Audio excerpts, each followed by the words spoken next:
Bonsoir et bienvenue sur D8 pour un nouveau voyage au bout de la nuit, une nouvelle soirée littéraire. Alors ce soir, nous allons continuer la lecture de Moll Flanders, donc un roman écrit par Daniel Defoe. C'est une œuvre donc qui est écrite par un homme, mais qui retrace l'existence d'une femme du XVIIIe siècle. Et oui, la vie des femmes du XVIIIe siècle ne ressemblait pas vraiment à celle d'aujourd'hui, puisque l'émancipation de la femme est un peu une fraîche fleur printanière au regard des millénaires pendant lesquels les femmes ne furent pas pour la plupart dans une totale liberté et plutôt dépendantes des hommes, que ce soit le père ou le mari, avant que donc deux grandes femmes se battent pour la cause des femmes, nous permettant aujourd'hui pour la plupart du moins de jouir d'une grande liberté. Malheureusement pas pour tout le monde, c'est donc un combat qui est d'actualité toujours, malheureusement. Les femmes, donc à cette époque, sont dans une dépendance financière et matérielle qui poussera naturellement donc notre héroïne Moll Flanders à jouer à saute-marie comme d'autres jouent à saute-mouton.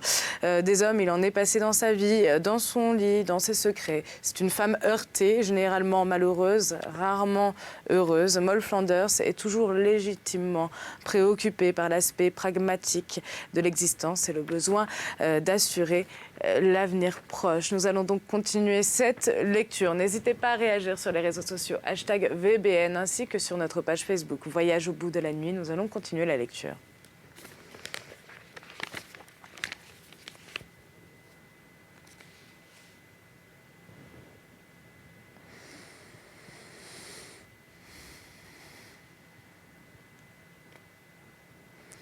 Il parut satisfait et touché par l'impression de ce dernier discours et me dit qu'il restait là, où il s'était tenu avant, qu'il ne m'avait été infidèle en aucune promesse qu'il m'eût fait encore, mais que tant de choses terribles s'offraient à sa vue en cette affaire, qu'il avait songé à l'autre, comme un remède, mais qu'il pensait bien qu'elle ne marquerait pas une entière séparation entre nous, que nous pourrions au contraire nous aimer en amis tout le reste de nos jours.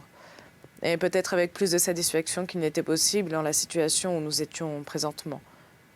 Qu'il se faisait fort de dire que je ne pouvais rien appréhender de sa part sur la découverte d'un secret qui ne pourrait que nous réduire à rien, s'il paraissait au jour. Enfin, qu'il n'avait qu'une seule question à me faire et qui pourrait s'opposer à son dessein. Et que s'il obtenait une réponse à cette question, il ne pouvait que penser encore que c'était pour moi la seule décision possible. Je devinais sa question sur le champ, à savoir si je n'étais pas grosse. Pour ce qui était de cela, lui dis-je, il n'avait besoin d'avoir cœur, car je n'étais pas grosse. Eh bien alors, ma chérie, dit-il, nous n'avons pas le temps de causer, plus longtemps maintenant. Réfléchis. Pour moi, je ne puis qu'être encore d'opinion que ce sera pour toi le meilleur parti à prendre. Et là-dessus, il prit congé, et d'autant plus à la hâte que sa mère et ses sœurs sonnaient à la grande porte dans le moment qu'il s'était levé pour partir. Il me laissa dans la plus extrême confusion de pensée. Et il s'en aperçut aisément, le lendemain et tout le reste de la semaine, mais ne trouva pas l'occasion de me joindre jusqu'au dimanche d'après. Qu'étant indisposé, je n'allais pas à l'église, et lui, imaginant quelques excuses, resta à la maison. Et maintenant, il me tenait encore une fois pendant 1h30 toute seule. Et nous retombâmes tout du long dans les mêmes arguments. Enfin, je lui demandai avec chaleur quelle opinion il devait avoir de ma pudeur, s'il pouvait supposer que j'entretinsse seulement l'idée de coucher avec deux frères, et lui assurer que c'était une chose impossible.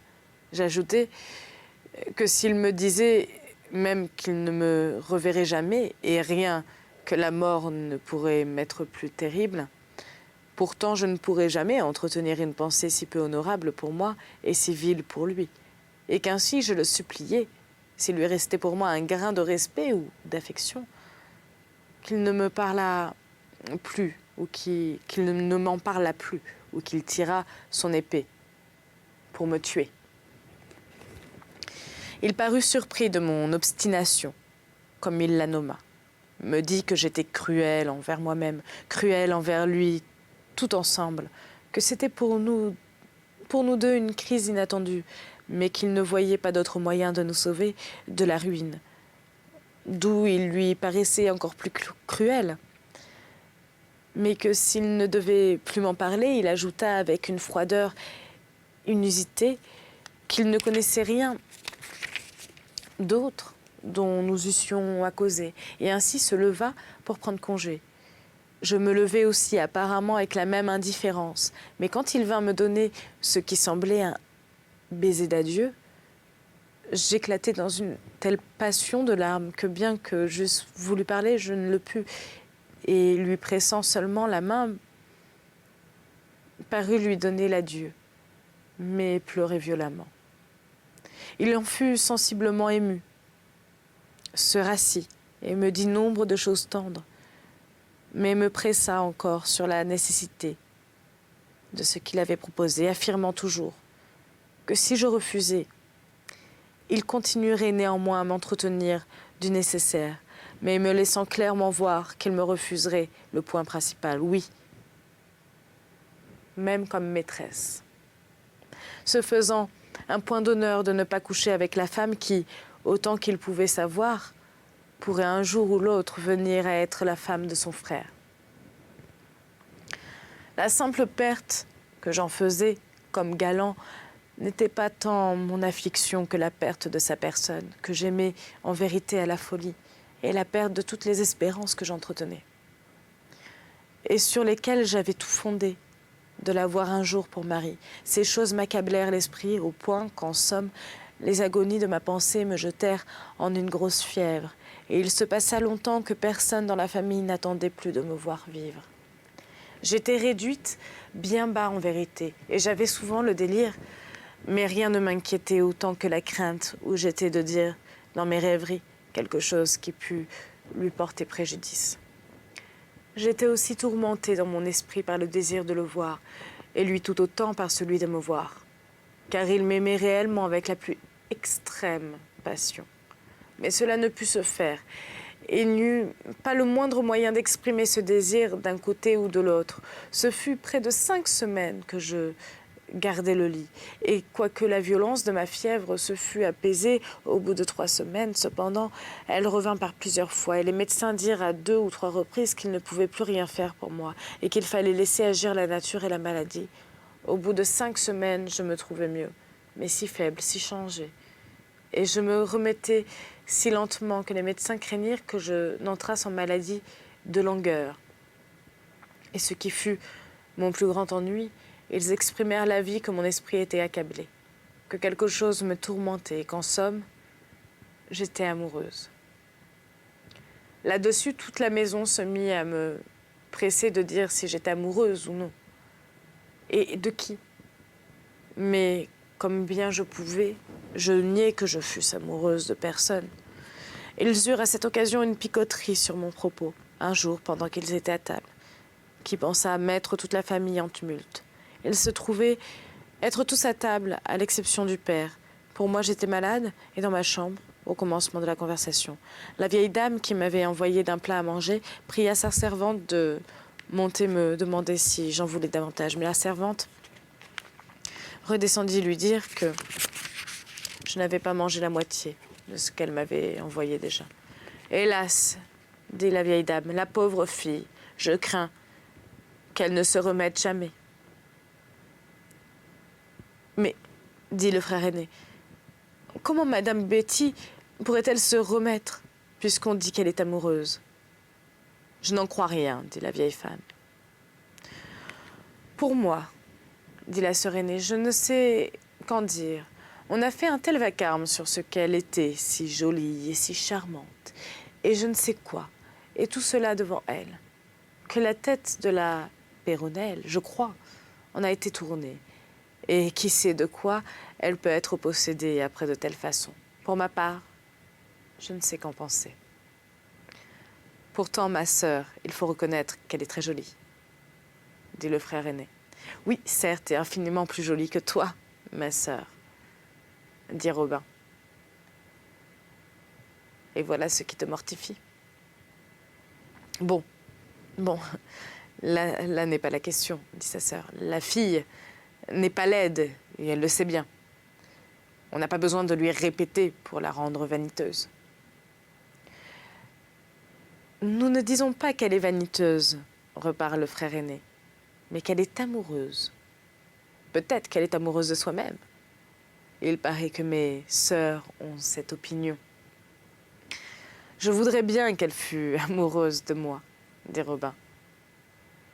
Je la tirerais vite de la peine. Que veux-tu dire par là, fils? Dit la vieille dame. Comment peux-tu parler ainsi? Mais, madame, dit encore Robin fort honnêtement, pensez-vous que je laisserai la pauvre fille mourir d'amour et pour moi, qu'elle a si près de sa main pour le prendre? Fille, mon frère, dit la sœur Puinet, comment peux-tu parler ainsi? Voudrais-tu donc prendre une créature qui ne possède pas 4 sous-vaillants au monde? De grâce, mon enfant, dit Robin, la beauté est une dot, et la bonne humeur en plus est une double dot. Je te souhaiterais pour la tienne le demi-fond qu'elle a des deux. De sorte qu'il lui ferma la bouche d'un coup. Je découvre, dit la sœur aînée, que si Betty n'est pas amoureuse, mon frère l'est. Je m'étonne qu'il ne s'en soit pas ouvert à Betty. Je gage qu'elle ne dira pas non. Celles qui cèdent quand elles sont priées, dit Robin, sont à un pas devant celles qui ne sont jamais priées de céder.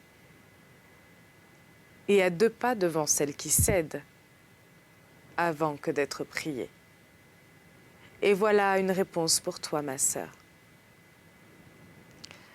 Ceci enflamma la sœur, et elle s'enleva de colère et dit que les choses en étaient venues à un point tel qu'il était temps que la donzelle, c'était moi, fût mise hors de la famille, et qu'excepté qu'elle n'était point en état d'être jetée à la porte, elle espérait que son père et sa mère n'y manqueraient pas, sitôt qu'on pourrait la transporter.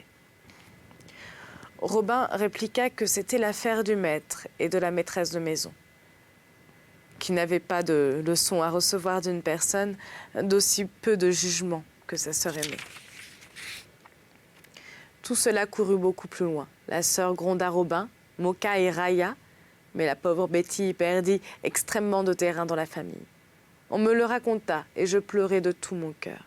Et la vieille dame monta me voir, quelqu'un lui ayant dit à quel point je m'en tourmentais. Je me plaignis à elle qu'il était bien dur que les docteurs donnassent sur moi un tel jugement pour lequel ils n'avaient point de cause, et que c'était encore plus dur si on considérait la situation où je me trouvais dans la famille, que j'espérais n'avoir rien fait pour diminuer son estime pour moi ou donner aucune occasion à ce chamaillis entre ses fils et ses filles, et que j'avais plus grand besoin de penser à ma bière que d'être en amour, et la supplier de ne pas me laisser souffrir en son opinion pour les erreurs de quiconque excepté les miennes. Elle fut sensible à la justesse de ce que je disais, mais me dit que puisqu'il y avait eu une telle clameur entre eux et que son fils cadet jacassait de ce train, elle me priait d'avoir assez confiance en elle pour lui répondre bien sincèrement à une seule question. Je lui dis que je le ferais, et avec la plus extrême simplicité et sincérité. Eh bien alors la question était, et Grec avait-il eu quelque chose entre son fils, Robert? Non, y avait-il... Grec. Y avait-il eu quelque chose entre son fils Robert et moi? Parce que de temps en temps, les prénoms, ils mettent des lettres. Et voilà. Comme il était bien en noir foncé, je pensais que c'était un prénom caché. Donc, y avait-il eu quelque chose entre son fils Robert et moi? Je lui dis, avec toutes les protestations de sincérité que je pus faire, eh bien, pouvais-je le faire? Qu'il n'y avait rien et qu'il n'y avait jamais rien eu. Je lui dis que M. Robert avait plaisanté et jacassé, comme elle savait que c'était sa manière, et que j'avais toujours pris ses paroles à la façon que je supposais qu'il les entendait pour un étrange discours en l'air, sans aucune signification. Et lui assurer qu'il n'avait pas passé la moindre syllabe de ce qu'elle voulait dire entre nous, et que ce qu'il avait insinué m'avait fait beaucoup de tort à moi et n'avait rendu aucun service à monsieur Robert. La vieille dame fut pleinement satisfaite et me baisa, me consola et me parla gaiement, me recommanda d'avoir bien soin de ma santé et ne me laisser manquer de rien, et ainsi prit congé. Mais quand elle redescendit, elle trouva le frère avec ses sœurs aux prises. Elle était irritée, jusqu'à la fureur, parce qu'il leur reprochait d'être vilaines, de n'avoir jamais eu de galant, de n'avoir jamais été priées d'amour, et d'avoir l'effronterie presque de le faire, les premières, et mille choses semblables. Il leur opposait en raillant Madame Betty, comme elle était jolie, comme elle avait bon caractère, comme elle chantait mieux qu'elles deux, et dansait mieux, et combien elle était mieux faite, en quoi, faisant, il n'omettait pas de choses déplaisantes qui pût les vexer. La vieille dame descendit au beau milieu de la querelle et pour l'arrêter, leur dit la conversation qu'elle avait eue avec moi et comment j'avais répondu qu'il n'y avait rien entre monsieur Robert et moi. Elle a tort là-dessus, dit Robin, car s'il n'y avait pas tant de choses entre nous, nous serions plus près l'un de l'autre que nous ne le sommes. Je lui ai dit que je l'aimais extraordinairement, dit-il. Et je n'ai jamais pu faire croire à la friponne que je parlais sérieusement. Et je ne sais comment tu l'aurais pu, dit sa mère. Il n'y a pas de personne de bon sens qui puisse te croire sérieux de parler ainsi à une pauvre fille dont tu connais si bien la position. Mais de grâce, mon fils, ajoute-t-elle, puisque tu nous dis que tu n'as pu lui faire croire que tu parlais sérieusement, quand devons-nous croire, nous? Car tu cours tellement à l'aventure dans tes discours que personne ne sait si tu es sérieux ou si tu plaisantes. Mais puisque je découvre que la fille de ton propre aveu a répondu sincèrement, je voudrais que tu le fisses aussi, en me disant sérieusement, pour que je sois fixée. Y a-t-il quelque chose là-dessous ou non? Es-tu sérieux ou non? Es-tu égaré en vérité ou non? C'est une question grave et je voudrais bien que nous fussions satisfaites sur ce point. Par ma foi, madame, dit Robin, il ne sert de rien de dorer la chose ou d'en faire plus de mensonges. Je suis sérieux, autant qu'un homme qui s'en va se faire pendre. Si madame Betty voulait dire qu'elle m'aime et qu'elle veut bien m'épouser, je la prendrai demain matin à jeun. Et je dirai oui, au lieu de manger mon déjeuner.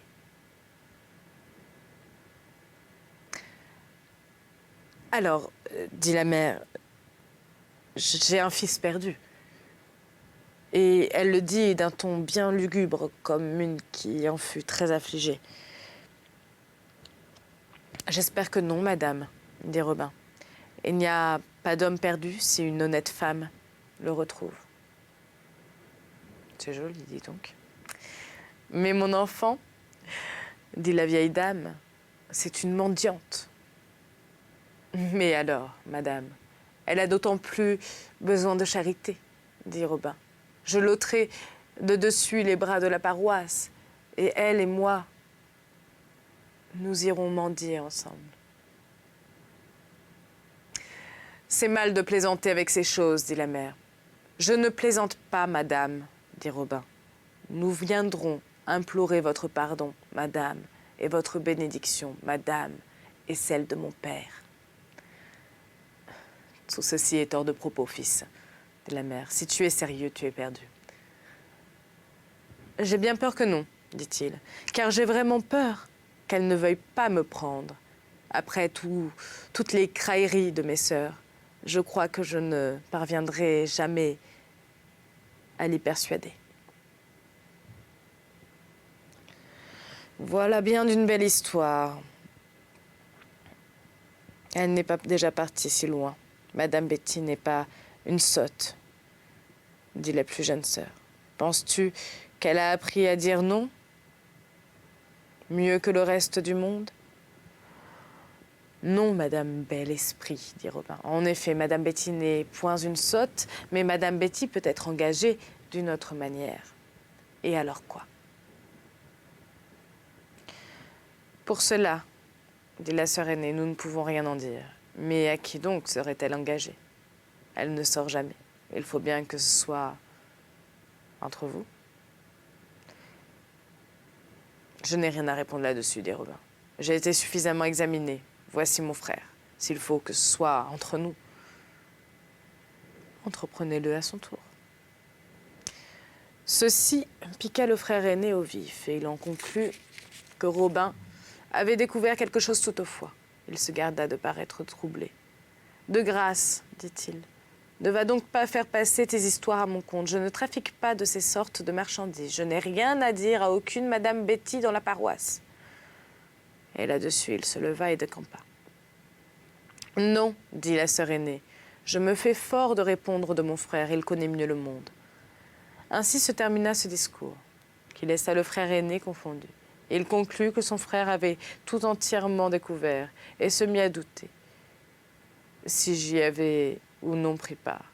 Mais malgré toute sa subtilité, il ne put parvenir à me joindre. Enfin, il tomba dans un tel embarras qu'il en pensa désespéré et résolu qu'il me verrait quoi qu'il en advint.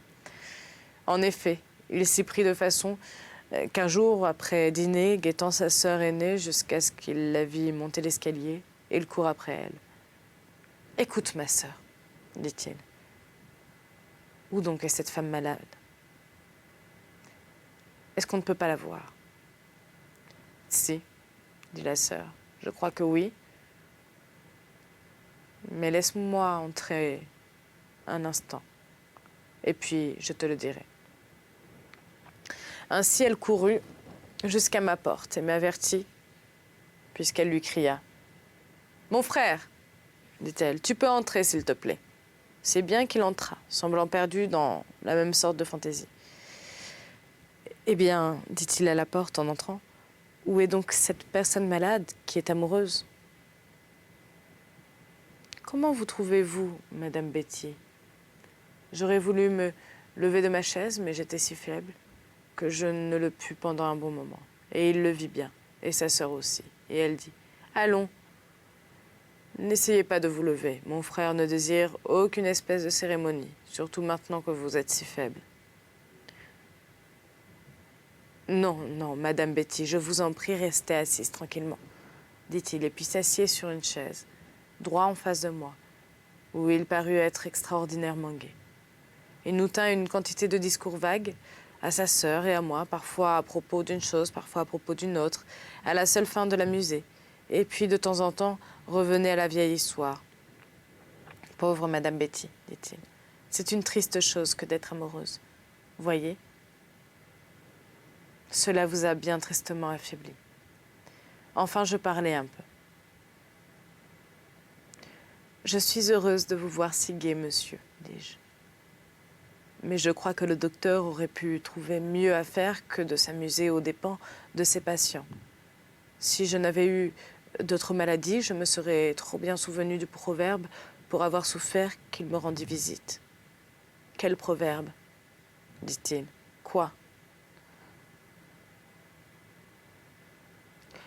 Quand amour est en l'âme, le docteur est un âne. » Est-ce que c'est celui-là, Madame Betty? Je souris et ne dis rien. « Oui, da, dit-il, je crois que l'effet a bien prouvé que la cause est d'amour, car il semble que le docteur vous ait rendu bien peu de service. Vous vous remettez très lentement, dit-on. Je soupçonne quelque chose là-dessous. Madame Betty, je soupçonne que vous soyez malade du mal des incurables. » Je souris et dis, « Non, vraiment, monsieur, ce n'est point du tout ma maladie. » Nous eûmes abondance de tels discours et parfois d'autres, qui n'avaient pas plus de signification, d'aventure. Il me demanda de leur chanter une chanson, sur quoi je souris et dis que mes jours de chanson étaient passés. Enfin, il me demanda si je voulais qu'il me jouât de la flûte. Sa sœur dit qu'elle croyait que ma tête ne pourrait le supporter. Je m'inclinai et dis, « Je vous prie, madame, ne vous y opposez pas, j'aime beaucoup la flûte. » Alors sa sœur dit, « Eh bien, joue alors, mon frère. » Sur quoi il tira de sa poche la clé de son cabinet. « Chère sœur, dit-il, je suis bien paresseux. Je te prie d'aller jusque-là me chercher ma flûte. » elle est dans tel tiroir, nommant un endroit où il était sûr qu'elle n'était point, afin qu'elle pût mettre un peu de temps à la recherche. Voilà, c'est ainsi que se termine donc ma lecture de ce roman. J'imagine bien qu'il a beaucoup de choses à dire à cette Betty durant l'absence de sa sœur. J'espère vous retrouver prochainement pour une autre lecture. Malheureusement pour moi, c'est la fin de mes lectures de ce roman. Je vous souhaite une excellente soirée, une très belle nuit et de très beaux rêves. À tout bientôt.